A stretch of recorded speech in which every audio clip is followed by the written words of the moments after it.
Well, it's been a while since we've been in this setup, huh? Now, if you've been following this channel for any length of time, you've probably heard about the ongoing saga about Dolphin, Nintendo, and Steam. Dolphin was trying to get their emulator, Dolphin, which emulates the GameCube and the Wii, on Steam.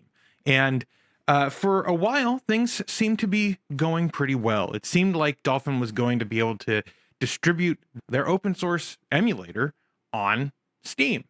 But a couple weeks ago, the news broke that Nintendo was not going to allow Dolphin on Steam. So people weren't 100% sure what had happened, why things seemed to be going so well for the whole prospect of Dolphin being on Steam, only to have Nintendo throw a monkey wrench in. But we now have official clarification from Dolphin on why Dolphin is not going to be allowed on Steam. So let's go through this article together, and we'll just talk about some of the implications of what this might mean for emulators going forward. This is an interesting read, and I wanted to just kind of get this out there. I didn't want to like do a deep dive reading the teleprompter. I wanted to like do this off the cuff because I feel like this is quite interesting for the future of emulation.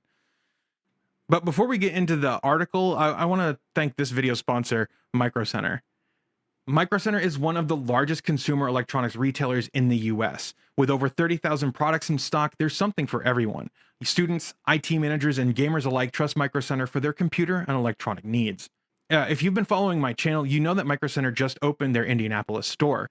But did you know that they're also opening a store in Charlotte, North Carolina by 2025? So if you live in the area or think you're going to stop by sometime, make sure you use the link in the description to sign up for early access rewards. Micro Center is featuring a new customer exclusive. That's $25 off your purchase of $100 or more. If I were you, I'd spend it on one of these micro SD cards. On the Steam Deck, 1 terabyte should do ya. Plus, Micro Center is hosting a showcase showdown. Be sure to submit your PC build by August 7th because 5 lucky winners will receive a $200 gift card to Micro Center. July is back to school savings month at Micro Center, which means great deals on computers. You can save hundreds on a new laptop for the coming school year, and you can even upgrade your PC with DDR5 RAM for as low as $99. Huh, that's got me thinking. We have like 30 computers in this house. We don't need any more. Make sure that you use my links below, links you know I sent you, and thank you to Micro Center for sponsoring this video. And now let's get into the article. So the post is titled, "What Happened to Dolphin on Steam?" And it's a fascinating read, so let's just jump into this.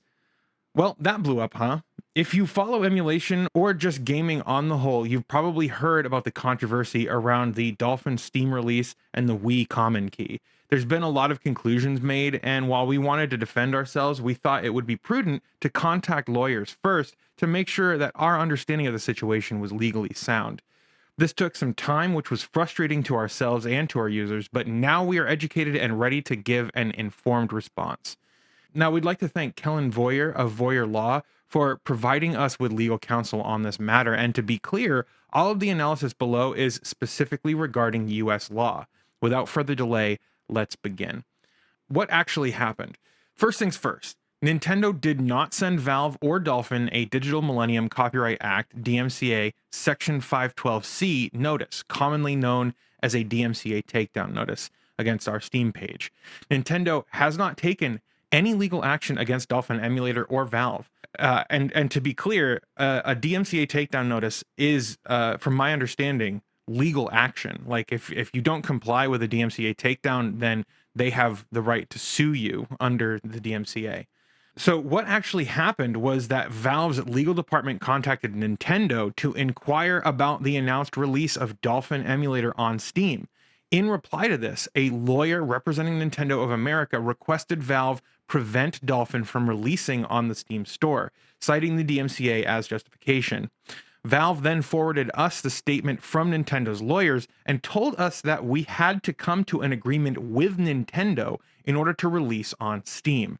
Considering the strong legal wording at the start of the document and the citation of DMCA law, we took that letter very seriously. We wanted to take some time and formulate a response. However, after being flooded with questions, we wrote a fairly frantic statement on the situation as we understood it at the time, which turned out to only fuel the fires of speculation. So, after a long stay of silence, we have a difficult announcement to make. We are abandoning our efforts to release Dolphin on Steam. Valve ultimately runs the store and can set any condition they wish for software to appear on it, but given Nintendo's long-held stance in emulation, we find Valve's requirement for us to get approval from Nintendo for a Steam release to be impossible. Unfortunately, that's that. But there are some serious matters to discuss, some that are much bigger than Dolphin's Steam release. Now, here's the thing. This seems to be a very strange tack for Steam to make, for Valve to take, because there are other emulators on Steam. RetroArch is a great example. RetroArch. So RetroArch comes without any emulators pre-installed. At least the Steam version does. And down here, there's basically DLC for RetroArch that includes Mupen 64 Plus, Chronos, PCSX Rearmed, Stella, Same Boy. There's tons of them, and many of them are Nintendo emulators. So the fact that Dolphin can't release their own standalone software on Steam, but RetroArch can release all of these emulators as DLC for their core thing. I don't know. Did Valve reach out to Nintendo about the inclusion of like PCS of like the SNES 9X, for example, on RetroArch as DLC? I mean, I'm gonna guess that they didn't, because if that was the case, it would be on RetroArch to get permission from Nintendo to release these emulators on Steam. I mean, all things being equal, that just doesn't seem like something that RetroArch has done. I'm very curious about RetroArch's experience getting the game on Steam, because if it required Nintendo's permission, I'm going to guess if it did, then it wouldn't be on Steam in the first place. Then why is Valve doing this with Dolphin? Maybe it's the fact that GameCube and Wii games are newer than N64 and SNES games. That could be the case, but there's also DS emulator on here, Croco DS. I don't see Citra on here. I don't know if Citra is available as a RetroArch core, but the fact is there's DS games on here. DS games can be pretty much as new. So I don't understand why Valve would require Dolphin to get permission from Nintendo to release their emulator on Steam. Doesn't make a lick of sense to me, especially considering that there's already Nintendo emulators on Steam. But I think the more interesting question here anyway is going to be about the Wii common keys inclusion in at Dolphin itself. So let's talk about that. Let's read Dolphin's understanding, their legal interpretation of this here. Over the past few weeks, a lot has been said about Dolphin including the Wii common key. As you may know, Wii games are encrypted, and the Wii uses the common key that is burned into the console to decrypt Wii discs. Wii software does not have any access to the key whatsoever. However, some smart engineers and a pair of tweezers was all that it took to extract the key. If you haven't heard this story before, we highly recommend checking out the 25C3 presentation of the actual tweezer exploit that gave Team Tweezers its original name. It's an incredibly entertaining video that's worth your time. And if you aren't familiar with Team Tweezers, perhaps you know them under their modern name, Fail Overflow. The extraction of the Wii common key did not elicit any kind of legal response from anyone. It was freely shared everywhere and eventually made its way into the Dolphin codebase more than 15 years ago, committed by a Team Tweezers member, no less. These keys have been publicly available for years, and no one has really cared. US law regarding this has not changed, yet a lot of armchair lawyers have come out talking about how foolish we were to ship the Wii common key. Fueling this is Nintendo's letter to Valve, which cites the anti-circumvention provision of the DMCA, particularly because Dolphin has to decrypt Wii games. Nintendo's letter to Valve says, quote, Wii and Nintendo GameCube games or ROMs are encrypted using proprietary cryptographic keys. The Dolphin emulator operates by incorporating these cryptographic keys without Nintendo's authorization and encrypting the ROMs at or immediately before runtime. Thus, use of the Dolphin emulator unlawfully circumvents a technological measure that effectively controls access to a work protected under the Copyright Act. Distribution of the emulator, whether by the Dolphin developers or by third-party platforms, constitutes unlawfully trafficking in a technology that is primarily designed or produced for the purpose of circumventing a technological measure. This sounds extremely bad at a glance, and we certainly had a moment of panic after first reading it, but now that we've done our homework and talked with a lawyer, we're no longer concerned. We have a very strong argument that Dolphin is not primarily designed or produced for the purpose of circumventing protection. Dolphin is designed to recreate the GameCube and Wii hardware as software and to provide that means for a user to interact with this emulated environment. Only an incredibly tiny portion of our code is actually related to circumvention. Additionally, GameCube games aren't actually encrypted at all, and Dolphin can also play homebrew and is used in the development of game mods. There are even homebrew and mods that are specifically targeting Dolphin as its own platform, given that it has the ability to emulate more memory and processing power than is possible on the original consoles. That's why there are Dolphin modes in many homebrew games. Considering that only a small fraction of what we do involves circumvention, we think that the claim that we are primarily for circumvention is a reach.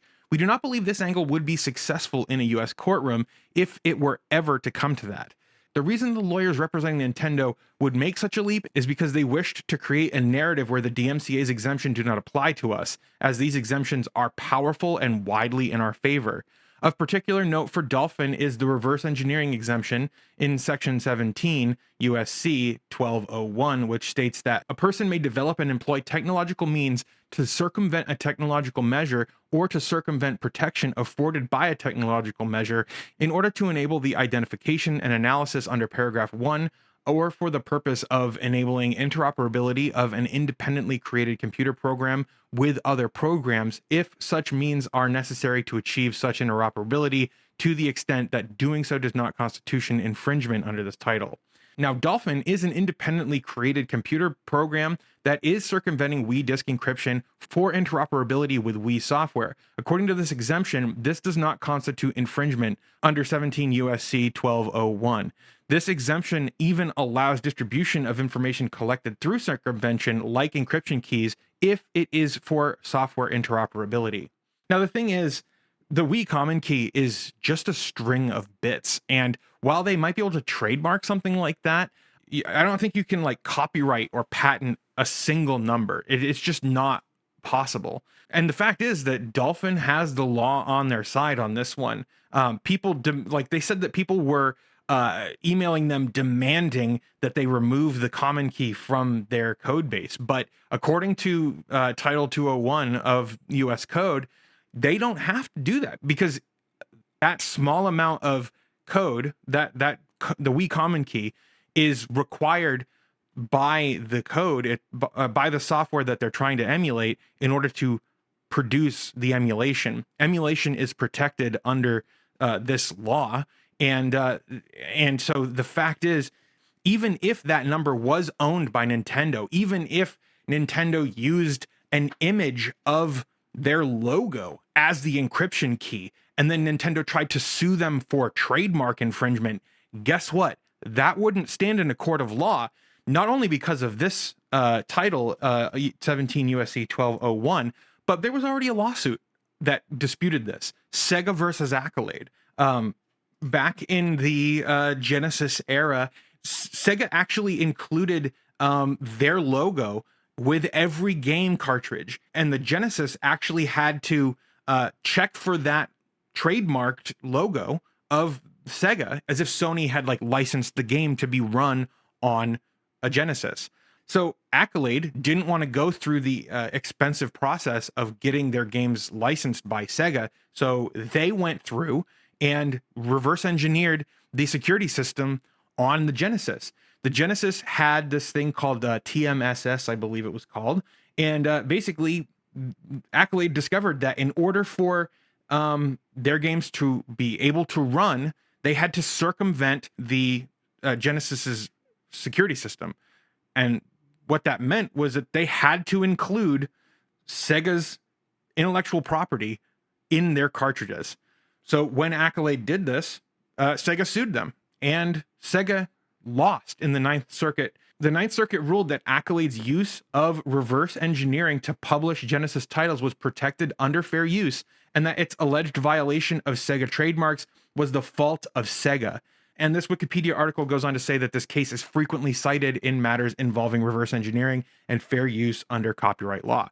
Not only do I think that the Wii common key inclusion is a trivial matter, not only is it protected under 17 USC 1201, but the fair use argument of Sega versus Accolade is, I think, probably one of the soundest examples of why Dolphin is not in the wrong here. If Nintendo decides to sue them, I'm going to be one of the very first people to get in line and give them money to help them fight this, because we need to put Nintendo in their place. And I'm done with listening to armchair lawyers who think they know what they're talking about and have no clue.